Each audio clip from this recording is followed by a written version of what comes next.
In this assignment, make sure you use Illustrator and only use shape tools. When you're setting up a new file, you click on that new file button and you'll get this pop-up right here. Make sure that you come over to the print area, click on print, and choose letter right here. You could use that as a profile, meaning vertical, or landscape, which is sideways or horizontal. I'm going to go ahead and click on that horizontal just to see that. Now, here are the things that you don't, here's a thing you don't know. You need the background color to be fully colored. Now, this might seem obvious to some, but all you need to do is using the shape tool, the rectangle tool here on the left side, click on that, make sure your stroke, remember this is the stroke, this is the fill. Make sure there's no stroke, and then with the fill color, go ahead and double click on that to get your color picker, and then choose whatever background color you're going to use. So let's say I'm going to use a sky for this one. I'll choose that and click OK. Then I'm going to create a rectangle, and I could just drag the corners into the corners of the background. Now that seems pretty obvious to some people, but here's what's not obvious.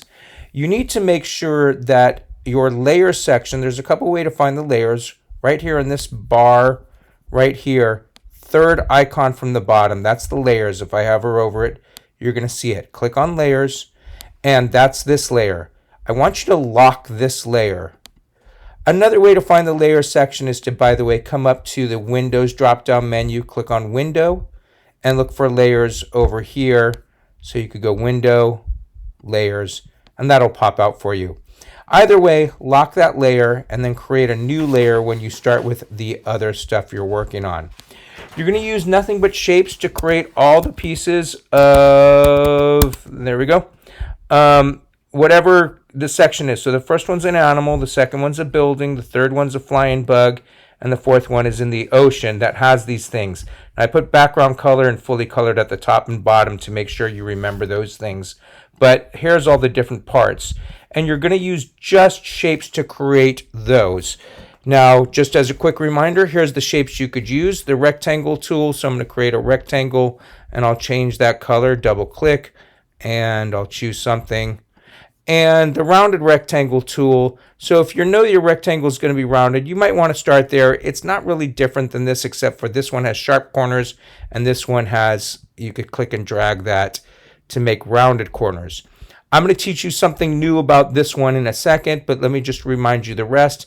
If you're going to do the ellipse tool and you want a perfect circle, you hold down Shift. Remember to hold down Shift for a perfect circle. For a perfect square, you need to hold down Shift as well. So you do rectangle tool, hold down Shift. That could go for both of those tools. Then there's the polygon tool. A reminder on this. I'm going to close the layers panel right here. When you create your polygon right here, if you're moving it back and forth, while you're clicking and dragging, I'm not releasing the mouse right now. If I hold down Shift, it'll lock right there to that bottom being flat. I'm going to go ahead and let go. And then the other reminder you need about this is over here on the right side of this tool, of this bounding box, this rectangle around is the bounding box. If you click and drag up, that makes it less sides, and if you are clicking and dragging and going down, it makes it more sides. The same thing goes for the star tool right here. There's the star tool. I'm going to click and drag that. I'm going to hold Shift, and it'll keep it locked there. So notice like I'm right there. I press Shift, it locks it there. I could also go up and down with the star tool. So that is like a nice sea creature right there. Add a couple of eyes to it. That's pretty cool. Now, one feature that you definitively don't know about, and I'm going to get rid of all of these layers. I'm going to start with the rectangle tool. This you must know. This is going to help you a lot. That's a terrible color. I'm going to change it. Boom. Okay. Nice pink. So if you are going to come to these dots right here, let's make this a little even bigger. These little circles right here where you click and drag and you round this. You learned that in one of the tutorials. But what you didn't learn is, let's say I just wanted to make one corner rounded. Instead of clicking and dragging right away, I'm going to come over here with my mouse. So I got my mouse and I'm going to come to that. I'm going to stop on it. Notice that little kind of sad face, smiley face to the bottom right corner of this arrow right there. Instead of clicking and dragging, click and let go. So do not click and drag. Do not click and drag. Just click. So I'm going to tap my mouse once. Boom.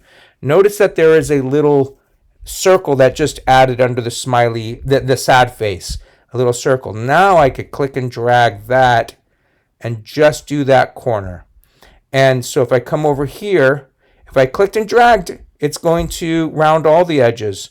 But again, if I come over here, I stop moving my mouse. I do not click and drag. Do not click and drag. Just click once. You get that little circle, and then you'll be able to round the other corner. And that shape is going to be much different than rounding all corners. That'll go for various tools here. By the way, the other tool you could use that I did not mention yet is the line segment tool. And a reminder of that, when you're using the line segment tool, you want to make sure that there's no fill and that the stroke is, whatever the stroke is going to be the color of that line. So I'll just choose a blue right there for a line. Oh, I should have clicked off of that and do something new. So that's that. I've got the line tool with the stroke color. And then over here, you want to change the thickness. So this is a 1 stroke thickness versus, I'm going to do another one next to it. And I'm going to raise that stroke thickness, and you see that the line gets thicker.